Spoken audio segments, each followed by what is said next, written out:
Rain slammed against the pavement, washing away nothing but time. She didn't pray for a miracle. She just needed a door.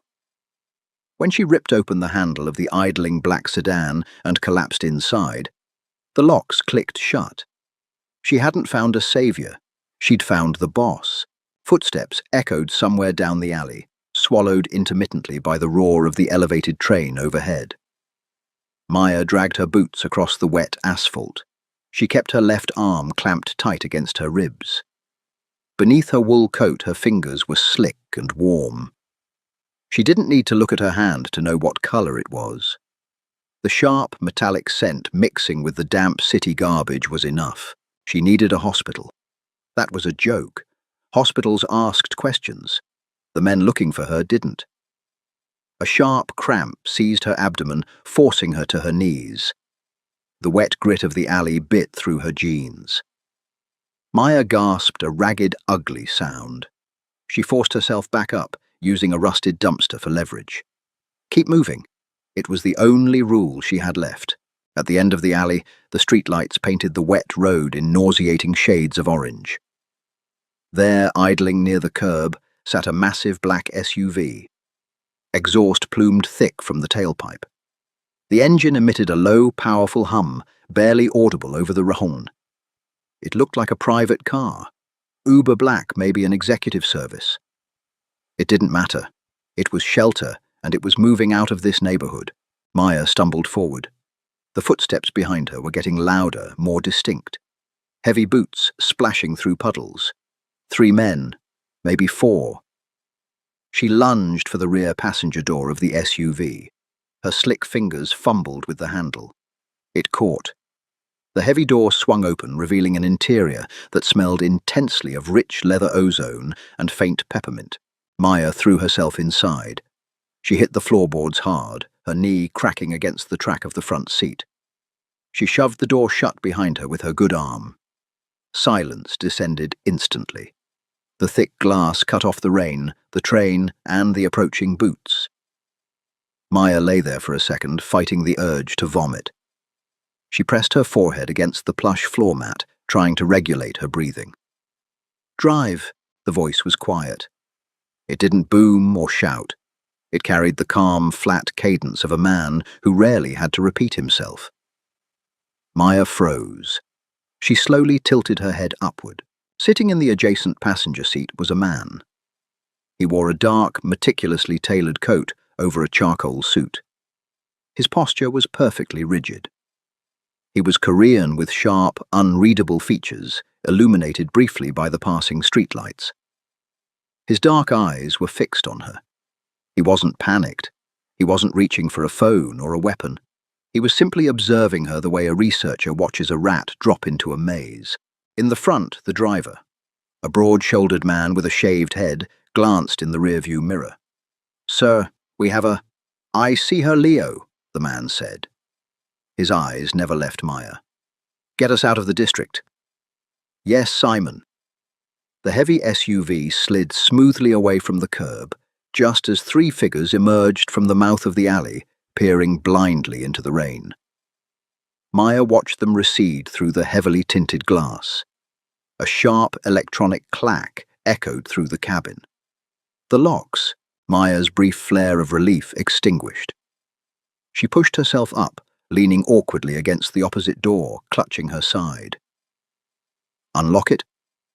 Simon shifted slightly. The streetlights washed over his face in rhythmic intervals, highlighting a small pale scar near his jawline. "You break into my vehicle, bleed on my floor, and now you want to dictate the locks. I said unlock it." Maya's voice shook, not from fear, but from the searing pain radiating from her ribs. "I'll get out at the next light. You won't ever see me again. If I let you out at the next light, you will bleed out on a public intersection in precisely 14 minutes. Simon's gaze dropped to her midsection. The blade went deep, upward angle. "You're pressing on the entry wound, but the internal bleeding is what's pooling in your coat." Maya looked down. Her dark coat was heavy, nearly black with saturation. The pain was beginning to morph into a cold, spreading numbness. "Who are you?" "A commuter," Simon said dryly. He unbuttoned his suit jacket, reaching inside. Maya's pulse spiked. She braced her legs ready to kick, but his hand emerged holding a perfectly folded linen handkerchief. He tossed it onto her lap. "Bite down on that," he said. "What?" Before she could process the command, Simon moved. He didn't lunge. He simply closed the distance between them with terrifying efficiency. He gripped her wrist, the one pressing against her side, and pulled it away. Maya cried out, thrashing, but his grip was like an iron vice. It didn't bruise, but it didn't yield. "Hold still." Simon pressed his own hand flat and hard, directly over the gash in her side. Maya screamed a raw, tearing sound that filled the soundproofed cabin. Her vision whited out at the edges. She thrashed against the leather seat, but Simon leaned his weight into his palm, pinning her against the door. "Leo, call Harrison. Tell him to prep the basement." Simon's voice remained entirely level, completely detached from the violence of her pain. "I don't," Maya gasped, her head falling back against the tinted glass. "I don't have money for a doctor." Simon looked at her face. Her skin was ashen, filmed with cold sweat. Her dark curls were plastered to her forehead. "I didn't ask you for a copay."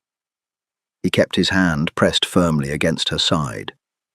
The heat of his palm was the only thing anchoring her to consciousness. The cabin was quiet again, save for her ragged breathing, and the steady hum of the engine pulling them deeper into the city. The SUV descended into a subterranean parking garage.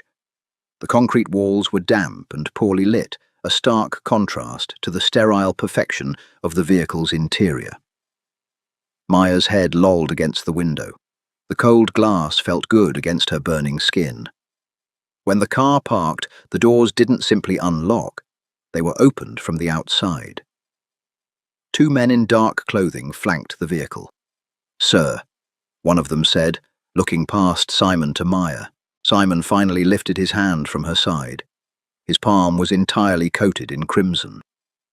He looked at it with mild distaste, then pulled a second handkerchief from his pocket and wiped his skin clean. "Get her inside. Keep her upright." Simon stepped out of the car. He didn't wait to see if they followed his orders. He simply walked toward a heavy steel door set into the concrete. The men reached in. Maya tried to swat them away. "Don't touch me. I can walk." She couldn't. Her legs buckled the moment her boots hit the concrete. One of the men caught her under the arms, hoisting her up with a grunt. They carried her through the steel door and down a short, brightly lit hallway that smelled intensely of bleach and iodine. They dropped her onto a cold steel table in the center of a windowless room. The overhead lights were blinding. Maya squeezed her eyes shut. "Well, this is a mess." Maya forced her eyes open. A tall, thin man with wire-rimmed glasses stood over her. He wore a surgical gown over a polo shirt. This was Harrison.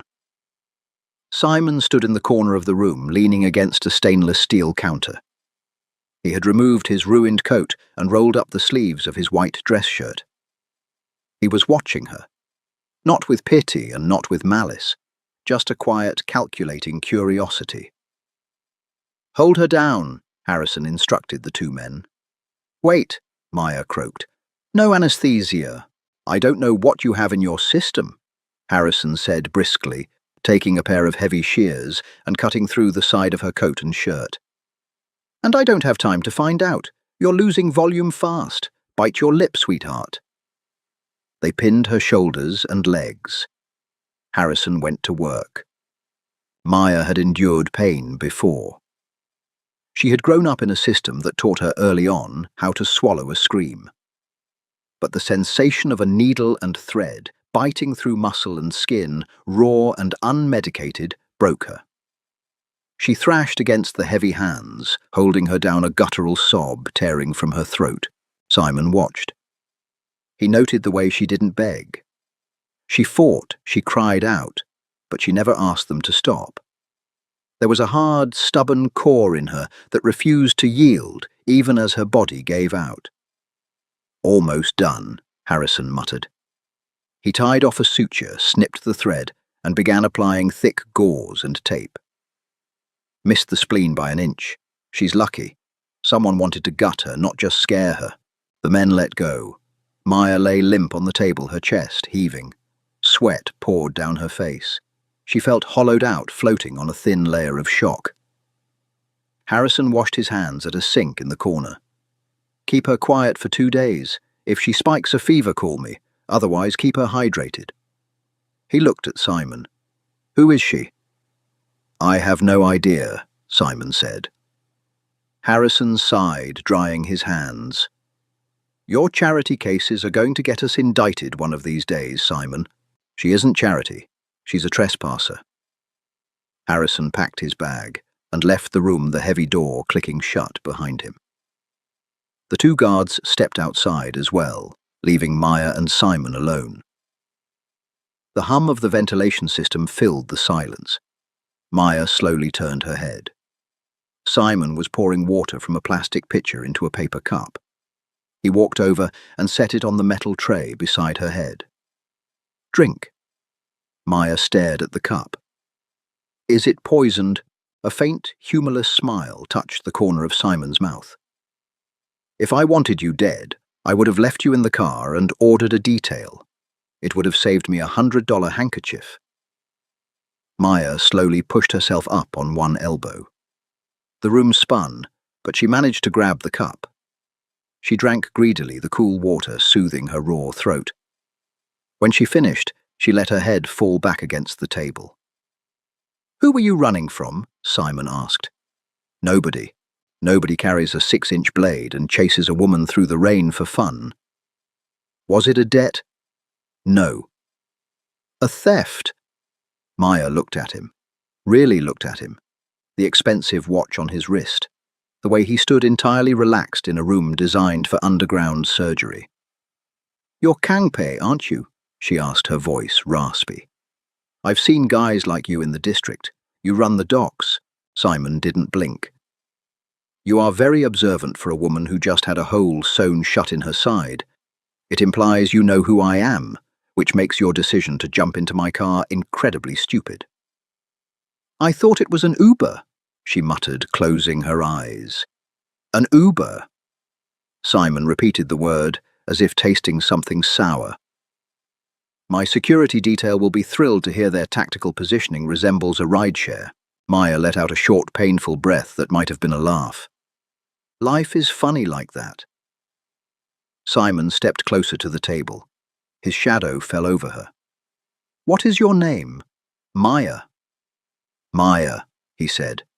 "You have 2 days to heal. After that, you walk out of here and you forget what my face looks like. If you bring your trouble to my door again, I will not be the one holding the wound closed. Do we understand each other?" Maya opened her eyes and met his gaze. There was no warmth there, only the cold, hard pragmatism of a man who dealt in ledgers of blood. Loud and clear. "Good." Simon turned toward the door. "Try not to bleed on the table. It stains the metal." He walked out the heavy lock, sliding into place behind him. Maya was alone. She was trapped in the basement of a mob boss, stitched together by a shadow doctor, and running from men who wanted her dead. She stared at the ceiling, letting the exhaustion finally pull her under. It wasn't perfect, but it was better than the alley. For the first 24 hours, time didn't exist. There was only the harsh fluorescent glare against her eyelids, the dull throb in her side, and the intermittent squeak of rubber soles on concrete. Sometimes someone forced water down her throat. Sometimes a hand checked her forehead. She slept in fragmented, feverish bursts, waking to the taste of copper and the memory of heavy boots splashing through alley puddles. On the second day, the fever broke. Maya woke to the smell of roasted garlic and soy. Her stomach, empty for 2 days, twisted violently. She opened her eyes. The blinding overheads were off, replaced by a softer yellow desk lamp in the corner. Simon sat in a metal folding chair near the door. He was no longer wearing a suit. He had on a dark, heavy knit sweater and dark jeans, but the casual clothing didn't make him look any less imposing. He looked like a man resting between wars. On the stainless steel counter beside him sat a brown paper bag and a styrofoam container emitting the smell that had woken her. "You're awake," he said. He didn't look up from the tablet resting on his knee. Maya tried to sit up. Fire sliced across her abdomen. She hissed, falling back against the thin mattress they had slid onto the surgical table. "What time is it?" 8 in the evening, Thursday. Simon finally looked up, tapping the screen of his tablet to shut it off. He stood picking up the styrofoam box and walked over. He set it on her chest. "Eat. Harrison says if you can hold down solid food, you aren't going into septic shock." Maya fumbled with the lid. Her fingers felt thick and useless. Inside was steamed rice, braised beef, and a side of pickled radish. She picked up the plastic fork and took a bite. The food hit her system like a shockwave. She ate too fast, coughing, as the rice caught in her dry throat. Simon wordlessly unscrewed a bottle of water and held it out. She took it, their fingers brushing briefly. His skin was warm. "Slow down," he said, stepping back to lean against the counter. "You have nowhere to be for another 12 hours. Maya swallowed the water, her breathing heavy. "Why are you doing this?" "I'm not doing anything." Simon crossed his arms. "You invaded my property. I secured the mess. You could have dumped me in the river. You could have called the cops." Maya set the fork down, suddenly exhausted by the effort of eating. "Men in your line of work don't run free clinics." Simon stared at her. The silence stretched, filled only by the hum of the air vents. He didn't look angry at her bluntness. He looked bored, which was somehow worse. "I don't like cops in my territory," Simon said softly. "And I don't like throwing bodies in the river unless I put them there myself. It's a matter of principle." He tilted his head. "I ran your face through our network. Maya Reynolds, 26, bartender down in the Iron District. No criminal record, no outstanding warrants. So why were 3 of Anton's enforcers chasing you through my neighborhood with a skinning knife?" Maya's breath caught. He knew who they were. Anton ran the East Side, a brutal, sloppy crew that dealt in predatory loans and extortion. "My brother," Maya said. Her voice was flat, devoid of the tears she had shed months ago when the problem started. "He thought he could beat Anton's sports book. He lost 30 grand. They broke his leg and gave him a month to pay. I scrounged up the money, sold my car, emptied my savings, took a loan from a pawnbroker." "And you brought it to them?" "I brought it to the drop."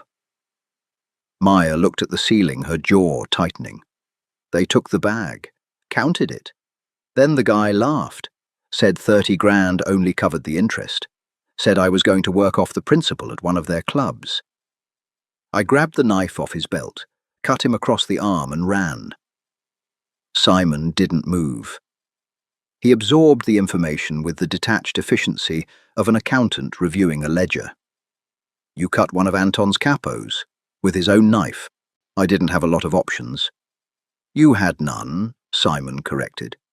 "Anton doesn't forgive debts, and he certainly doesn't forgive public humiliation." Maya looked at him, her dark eyes hard. "I'm not asking for your protection. You gave me 2 days. I'll take it. Tomorrow morning I walk out.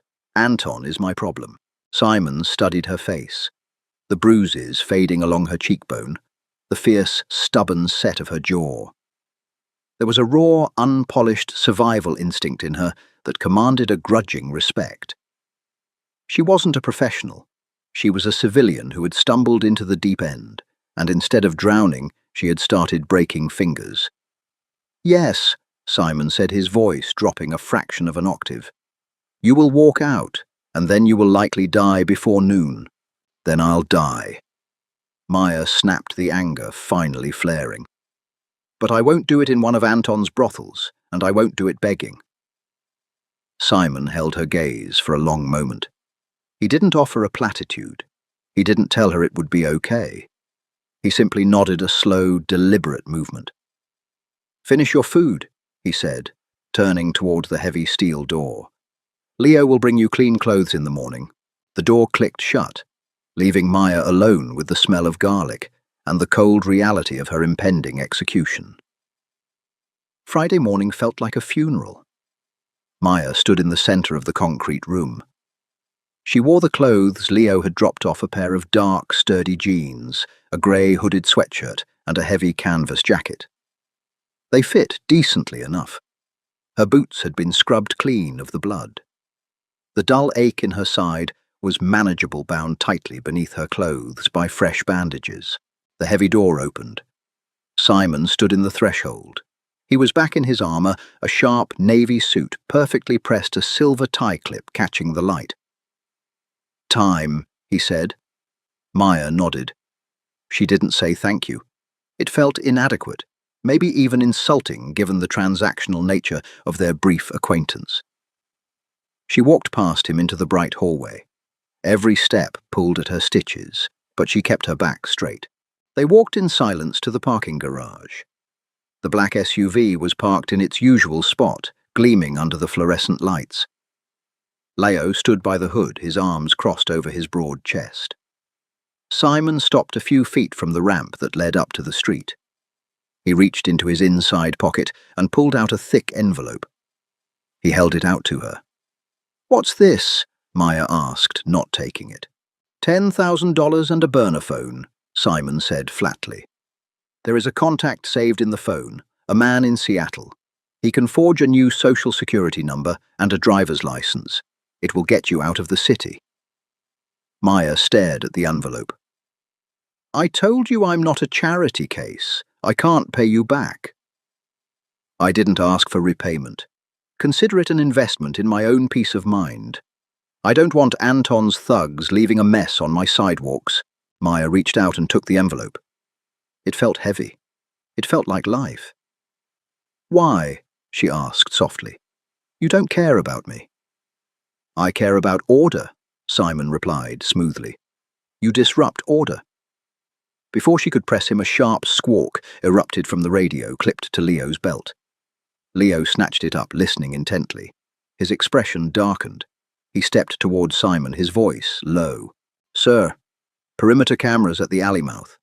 2 black sedans just boxed in the exit ramp. It's Anton's crew. 4 men outside the cars. Armed." Maya's blood ran cold. She gripped the envelope tight against her chest. "They tracked me. They tracked the blood you left on the street before you got into my car." Simon corrected his voice, entirely devoid of panic. He didn't look at Maya. He looked at the concrete ramp leading to the surface. "Do we hold here?" Leo asked, his hand dropping casually to the holster beneath his jacket. Simon slowly unbuttoned his suit jacket. "They are blocking my exit." "Yes, sir." "They are standing on my pavement holding weapons without an invitation." "Yes, sir." Simon looked at Maya. His dark eyes were cold, calculating, and terrifyingly calm. "Get in the back of the SUV. Lock the doors." "Simon," Maya started. "Get in the car, Maya." It was a command laced with a quiet, lethal authority that left no room for debate. Maya didn't argue. She moved to the SUV, pulled open the heavy door, and climbed into the back seat. She hit the lock button. The electronic clack echoed in the massive garage. Through the tinted glass, she watched Simon and Leo draw their weapons. They didn't hurry.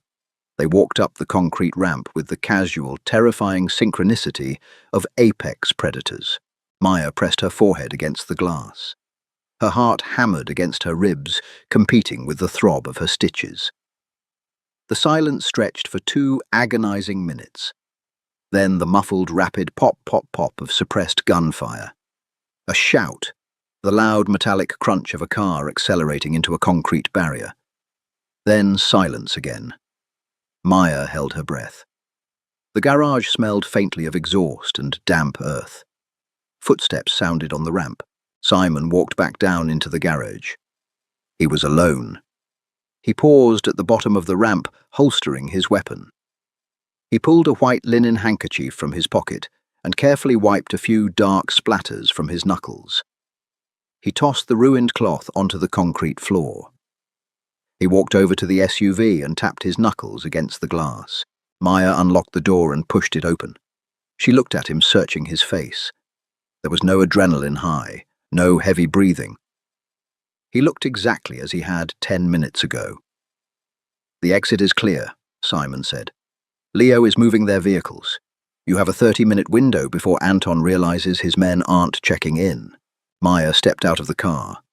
She looked at the envelope in her hand, then up the ramp, and finally back to Simon. "You just started a war with the East Side, over a bartender."